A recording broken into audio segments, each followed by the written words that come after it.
Ate, di ba pwedeng sa atin na lang yung ticket? Baka pwedeng sumanib si tatay sa pusa o kaya sa ibang hayop. Tama.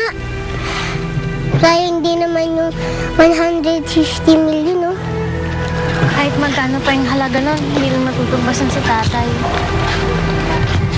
Wala man nga natin yung halaga nito. Hindi naman pala siya mapupunta sa atin. Hindi na natin mababawi yung bahay. Baka hindi na rin natin mahanap si nanay. Mas lalo pa tayong aapin ni Tita Daisy. Teka, isip na lang tayo ng ibang paraan. Kasi wala rin naman kasiguradahan ako. Ibibigay natin yung gusto nila, babalik nila si Bantatay. Tama si Joanna. Hindi tayo nakakasiguro na nasa kanila.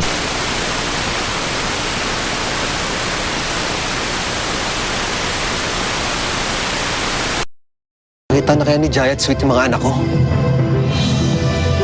Di bali na akong mabulok dito. Basta sigurado akong ligtas sila.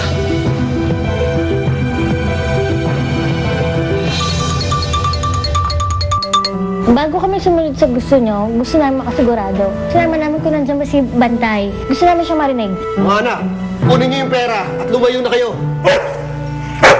Bantatay? Ang alam ko, yung mga kidnappers na yan, lalo silang nagagalit kapag may involved na parake. Lalo silang magwawala kapag nagsumbong tayo sa mga pulis. Bakit hindi natin puntahan yung pet detective? Pag nakuha na natin si Bantay at ang pera, babayaran naman natin siya eh. Pag-iisipan ko muna. Pero, Nakapag-isip na ako. Sige, tatanggapin ko. Makinig kayong mabuti, ha? Bukas, magkita tayo sa bar, alas 9 ng gabi. Wala kayong isasamang ibang tao. Kayong tatlong magkakapatid lang. At wala kayong ibang dadalhin kung hindi yung lotto ticket.